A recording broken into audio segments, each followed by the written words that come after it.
Hello everyone, কেমন আছো তোমরা সবাই? আশা করি ভালো আছো। আমিও ভালো আছি। আমি জয়ী। আজকে তোমাদের সাথে শেয়ার করব হোয়াইট পনির বা পনিরের কোরমা।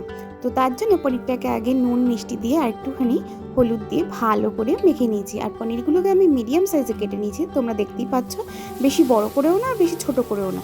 এরপর পনিরগুলোকে ভালো করে লাল লাল করে ভেজে নেবো। একটু লাল লাল করে ভাজা থাকলে খেতে কিন্তু বেশ ভালো লাগে। আর তোমরা যদি চাও যে পনিরটাকে আরও সফট করবে, তাহলে ভেজে হালকা একটু উষ্ণ গরম জলের মধ্যে চুবিয়ে রাখবে। আমি খুব একটা চুবিয়ে রাখি না, কারণ পনিরটা এমনিই খুব ভালো, যেহেতু ক্রিম পনির, তো খুব একটা চুবিয়ে রাখতে হয় না। তো দেখো, এদিকে আমার পনিরগুলো ভালো মতো ভাজা হয়ে গেছে, বেশ লাল লাল করে ভেজে নিয়েছি। এবার তুলে ফেলবো। ওই তেলের মধ্যেই আমি দিয়ে দেবো আলু। ছোট ছোট করে পনির সাইজে আলু কেটে সেই আলুগুলোকেও ভেজে নেব। তোমরা চাইলে আলুটাকে সম্পূর্ণভাবে স্কিপ করতে পারো, কিন্তু আমাদের বাড়িতে যেহেতু আলু ছাড়া চলে না, তাই জন্য আমি একটু আলু অ্যাড করেছি। তো যাই হোক, আলুগুলোকে লাল লাল করে ভালো করে ভেজে তুলে রাখবো। এরপর অন্যদিকে একটা আদা, কাঁচা লঙ্কা আর টমেটোর একটা ভালো স্মুথ পেস্ট তৈরি করে নেবো। এই পেস্টটা আমাদের খুব কাজে লাগবে।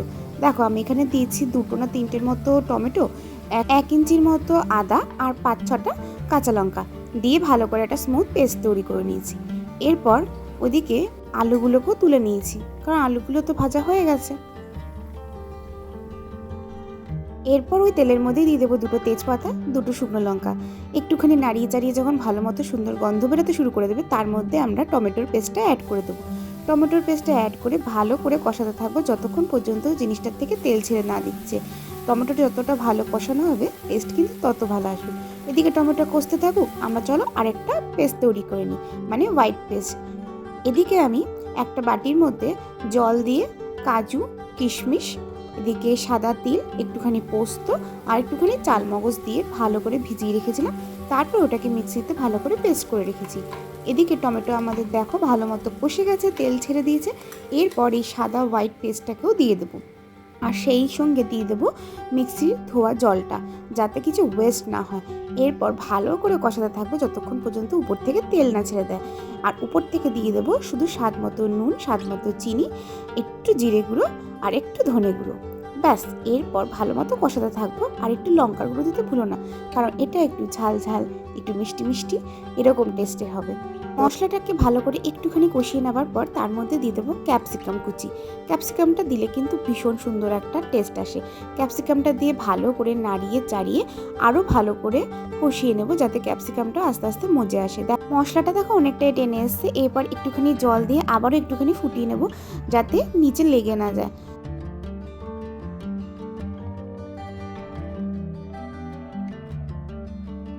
এই দেখো, তেলটা ভালো মতো ছেড়ে গেছে। এরপরে দিয়ে দেবো আলুগুলো। যেহেতু আলুগুলো একটু আধা কাঁচা রয়েছে, সম্পূর্ণ সিদ্ধ হয়নি, তাই আগে আলুগুলো অ্যাড করব।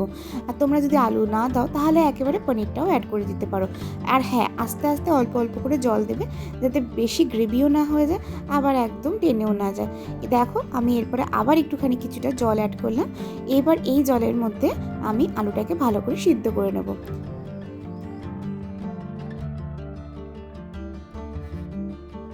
এবার আলুটা ভালো করে সিদ্ধ হয়ে গেছে। এবার আমি পনিরগুলোকে অ্যাড করে দেবো। পনিরগুলোকে অ্যাড করে ভালো করে মিশিয়ে নিয়ে একটুখানি জল দিয়ে ভালো করে ফুটিয়ে নেব।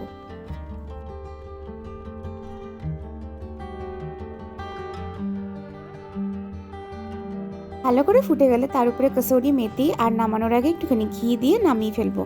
আর এরকম পনির ফ্রাইড রাইস, পোলাও, লুচি, পরোটা, যে কোনো কিছুর সাথে ভীষণ ভালো লাগবে। তোমরা একবার অবশ্যই ট্রাই করে দেখো, আর আমাকে অবশ্যই কমেন্ট করে জানাতে ভুলো না কীরকম লেগেছে। যদি রেসিপিটা ভালো লেগে থাকে, তাহলে অবশ্যই একবার ট্রাই করো। এটা কিন্তু ঠাকুরের ভোগেও আমরা দিতে পারি, কারণ একদম নিরামিষের রান্না।